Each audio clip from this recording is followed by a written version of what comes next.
Breaking news చూస్తున్నాం. తెలంగాణలో BJP అధ్యక్షుడు ఎవరు అనేది సర్వత్రా ఉత్కంఠగా మారిపోయింది. అయితే ఈ క్రమంలోనే దానికి సంబంధించి ఇంకా రంగం పూర్తిగా సిద్ధమైందని చెప్పుకోవాలి. ఎందుకంటే ఏదైతే బీజేపీ జాతీయ కార్యాలయం ఉందో అక్కడ నిన్న నామినేషన్ల ప్రక్రియ కొనసాగింది.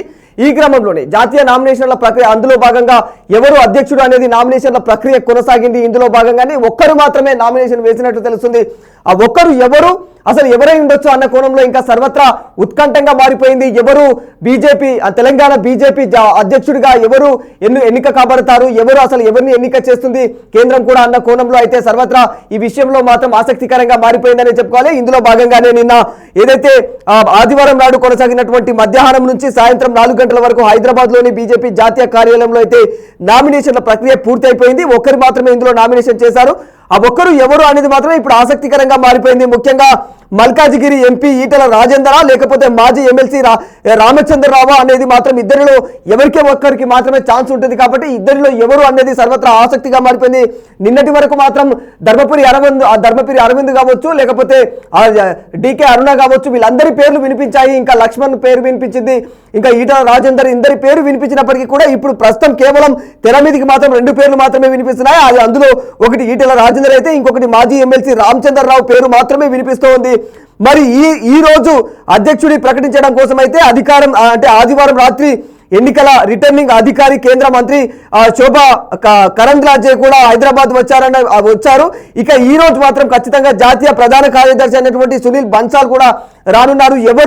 ఎవరు తెలంగాణ బీజేపీ యొక్క పగ్గాలను చేపడతారు, ఎవరు తెలంగాణ బీజేపీకి నూతన అధ్యక్షుడిగా కొనసాగుతారు అనేది ప్రకటించడం కోసం అయితే ఆయన ప్రస్తుతం అయితే తెలంగాణకు రాబోతూ ఉన్నారు. ఇక ఇదే క్రమంలో మరొక విషయం ఏంటంటే ఎవరో ఒక్కరే నామినేషన్ వేశారని తెలుస్తుంది.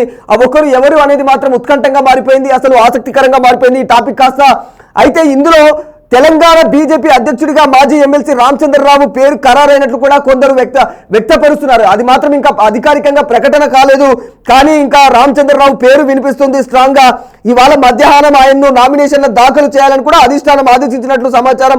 అయితే ఎందుకు ఈటెల రాజేందర్ను ఎందుకు అనుకోవడం లేదు అన్న కోణంలో కూడా ఆలోచనలు వస్తూ ఉన్నాయి. చాలా మంది అనుమానిస్తూ ఉన్నారు. ఎందుకంటే కొందరు ఆర్ఎస్ఎస్ అధికారులు ఆర్ఎస్ఎస్ నేతలు ఎవరైతే ఉంటారో దేశవ్యాప్తంగా ఉండే ఆర్ఎస్ఎస్ నేతలందరూ కూడా ఈటెల రాజేందర్ విషయంలో కాస్త అంటే వద్దు, ఈటెల రాజేందర్ వద్దు అన్న కోణంలో బయటికి టాక్ వినిపిస్తోంది. మరి ఈ క్రమంలోనే ఆయనకు సంబంధించి అంటే రామచంద్రరావు పేరు మాత్రమే బయటికి వచ్చే అవకాశం ఉంది. రామచంద్రరావునే నామినేషన్లో ఆయన దాఖలు చేయాలని అధిష్టానం కూడా ఆదేశించినట్టు సమాచారం. ఇక దీనిపై కాసేపట్లో అయితే మరింత స్పష్టత వచ్చే అవకాశం కూడా ఉంటుంది. ఎందుకంటే కేంద్ర మంత్రి బన్సాలి వచ్చిన తర్వాత దీనిపైన ఎవరు అధ్యక్ష బాధ్యతను చేపడతారు అన్న కోణంలో ఇంకా ఈ రేసులో ఈటెల రాజేందర్, డికే అరుణ, ధర్మపురి అరవింద్ పేర్లు కూడా వినిపించినాయి. కానీ రామచంద్రరావుకి అధిష్టానం మొగ్గు చూపుతున్నట్లయితే ఆ పార్టీ వర్గాల్లోని అందరూ కూడా గుసగుసలు పెడుతూ ఉన్నారు. ఇందులో భాగంగానే ఖచ్చితంగా రామచంద్రరావుకి ఈ పార్టీ పగ్గాలు అందుతాయన్న కోణంలో కూడా అనుమానాలు వ్యక్తమవుతున్నాయి.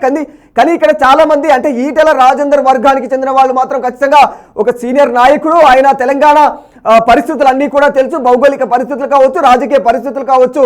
ఈటెల రాజేందర్ కు ఉన్నంత అవగాహన ఖచ్చితంగా ప్రస్తుతం ఉన్న బీజేపీ నాయకుల్లో మాత్రం ఎవరికూ అంత పట్టు లేదు. ఇంకా తెలంగాణ ఉద్యమ టైంలో కూడా ఆయన ఏ పార్టీలో అయినప్పటికీ తెలంగాణ పార్టీలో ఆయన కీలక వ్యక్తిగా ఆయన మెలిగారు, కీలకంగా వ్యవహరించారు. ఈ కోణంలోనే ఖచ్చితంగా బీజేపీ మళ్ళీ ఈటెల రాజేందర్కి ఖచ్చితంగా పార్టీ యొక్క ఏదైతే బీజేపీ అధ్యక్ష పదవికి సంబంధించి ఆయనకు బాధ్యత అప్పగిస్తే బాగుంటుంది అన్న కోణంలో కూడా చాలా మంది వ్యక్తపరుస్తున్నారు. అందులో భాగంగా ఇంకా మరి ముఖ్యంగా బీసీ వర్గం నుంచి కూడా ఆయనకు ఎక్కువ మద్దతు దొరుకుతుంది. కాబట్టి ముందు నుంచి కూడా ఆయనకు బీసీల మద్దతు ఎక్కువగా ఉంటుంది.